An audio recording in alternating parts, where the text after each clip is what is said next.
رانا صاحب کہانی ختم ہے. آج کے چیئرمین پی ٹی آئی کے بیان کے بعد تو لگتا ہے کہ ہم جو کچھ عرصے سے سن رہے تھے ریکنسیلیشن کے لیے بہت ایفرٹس ہو رہی ہیں.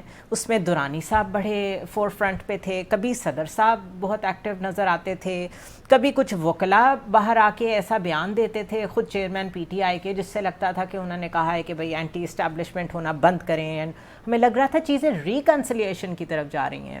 اگر ریکنسیلیشن نہیں تو کم از کم کول ڈاؤن ہونے کی طرف جا رہی ہیں. آج تو معاملہ مجھے وہیں کا وہیں نظر آیا. تو قاسم کے ابا نے کچھ نہیں سیکھا. بہادر شاہ ظفر کے نے دو شعر ہیں, میں ذرا چاہ رہا تھا, جیسے ملک کہتا ہے نا کہ میں تھوڑا سا ہٹ کے کوئی مگر تو اسے بہت ہی ہٹ جاندے ہو. مجھے تو ایسا لگتا ہے کہ آپ نا بالکل ہی کسی دن کو کرسی سے پیچھے نہ گر پڑے, اتنا ہٹ جاتے ہیں تمہاری طرح مستقل ہو جائے. رانے کا تو مستقل ڈوب رہا ہے, رونا رونا رونا جاری کرو. یہ جو بھی بات کرتے ہیں نا اس میں کوئی 5 دفعہ کہتے ہیں کہ میں آپ کو خبر دے رہا ہوں, تو اسی خبر نامہ شروع کر دو ایک نا, چھوڑو تجزیہ نا. تو وہ بہادر شاہ ظفر صاحب کہتے ہیں کہ بات کرنی مجھے مشکل کبھی ایسی تو نہ تھی, واہ واہ, جیسی اب ہے تیری محفل کبھی ایسی تو نہ تھی. اور پھر کہتے ہیں چشم قاتل میری دشمن تھی ہمیشہ لیکن چشم قاتل میری دشمن تھی ہمیشہ لیکن جیسی اب ہو گئی قاتل کبھی ایسی تو نہ تھی. تو جب چشم قاتل ہی دشمن ہو جائے آپ کی تو پھر کچھ نہیں رہتا, ٹھیک ہے نا. تو آپ کی پہلی بات کا تو میں نے صرف اتنا جواب دینا تھا. اچھا ٹھیک ہے, اب آ جائیں آپ میاں نواز شریف صاحب کی طرف کہ وہ خوش کیوں نہیں ہے. اس کا جواب انہیں دینا چاہیے تھا کیونکہ یہ بڑے قریب ہیں اور انہیں بڑا پسند بھی کرتے ہیں. میرے شعر سنا ہے, لاٹری نکلی ہے نواز کی, یہی وہ کہہ رہے ہیں بات کرنی, لیکن وہ جواب نہیں کر رہا. نہیں, وہ آج کل اس لیے خوش نہیں ہے کہ ملک صاحب جیسے اور بہت سارے ہمارے دوست صحافی ان کو جا کے نا کتاریاں نہیں کر رہے, تو وہ ہنس نہیں رہے. وہ جب آپ کوئی لطیفہ سنائیں پھر وہ پیٹ میں کرتے ہیں کسی کی ایسے کر کے, تو وہ پھر بندہ ہنستا ہے. وہ بھی انہوں نے رکھے ہوئے باقاعدہ جو انہیں آ کے لطیفے سناتے ہیں.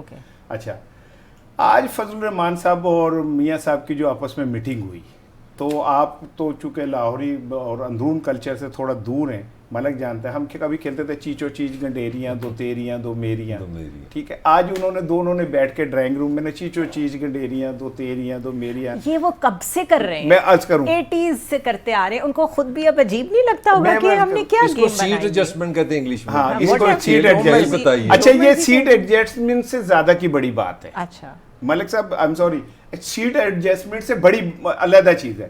سیٹ ایڈجسٹمنٹ کیا ہے؟ زنیرہ کہتی ہیں کہ بھئی ران صاحب یہ تھوڑا سا کیمرے میں یوں ہے تو کرسی کو ایسے کرتے ہیں, یا آپ یہ کرسی لے لیں یا 2 کرسیاں وہاں سے. یہ بندر بانٹ, اچھا بندر بانٹ ہے یہ کہ نہیں مجھے نا سندھ میں بھی کوئی حصہ دیں. دیکھیں پھر میں آپ کے حق میں بیان دوں گا, نہیں تو میں تو پھر جو دیکھتا ہوں وہی بولنے کا عادی ہوں. میں اپنے شہر کا سب سے بڑا فسادی ہوں, میں تو فساد برپا کر دوں گا. تو کہتے ہیں اچھا چلیں ایسا کرتے ہیں, کے پی کے میں بھی ہم آپ کو کچھ سیٹیں دیں گے مولانا, اور سندھ میں بھی دیں گے. کہ نہیں پھر مجھ سے 4 وفاقی وزارتوں کا بھی وعدہ کریں کہ آپ دیں گے. تو وہ کہتے ہیں اچھا this is not a set adjustment but بندر بانٹ.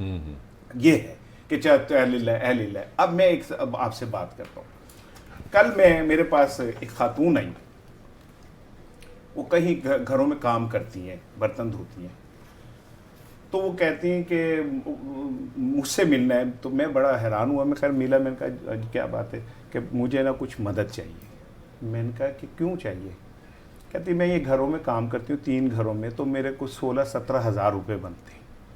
تو میں جس گھر میں رہتی ہوں اس کا کرایہ 9,000 روپے ہے, اور جو میرے گروسری اور کھانا پینا یہ ہے بھائی ہم ایک وقت کھاتے ہیں, پھر بھی ہمیں 10 سے 12 ہزار روپے چاہیے.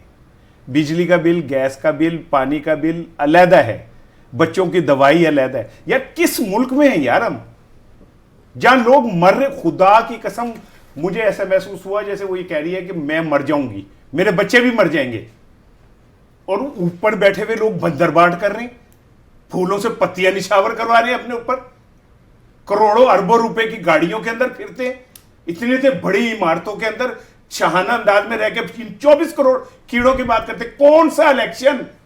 اگر آپ نے اسی طرح بندر بانٹ کرنی ہے تو مت ڈرامے کریں جمہوریت کے یار.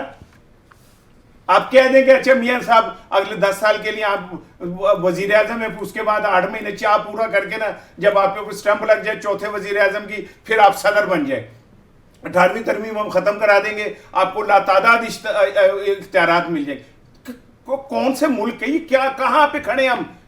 کیا ریاست جو یہ 24 کروڑ لوگ ہیں یہ یتیم بچے ہیں اس ریاست کے؟ ان کے باپوں نے، ان کی ماؤں نے، ان کے خاندانوں نے اس ملک کے بنانے کے اندر قربانیاں نہیں دی. آپ ملک اٹھتا ہے، اس کو طاقت کی بڑی ڈائنامکس کا پتہ ہے، اور وہ پاور پالیٹکس کا بڑا بادشاہ. اور بادشاہ یہ بادشاہ تو فقیروں سے بدتر لوگ ہیں.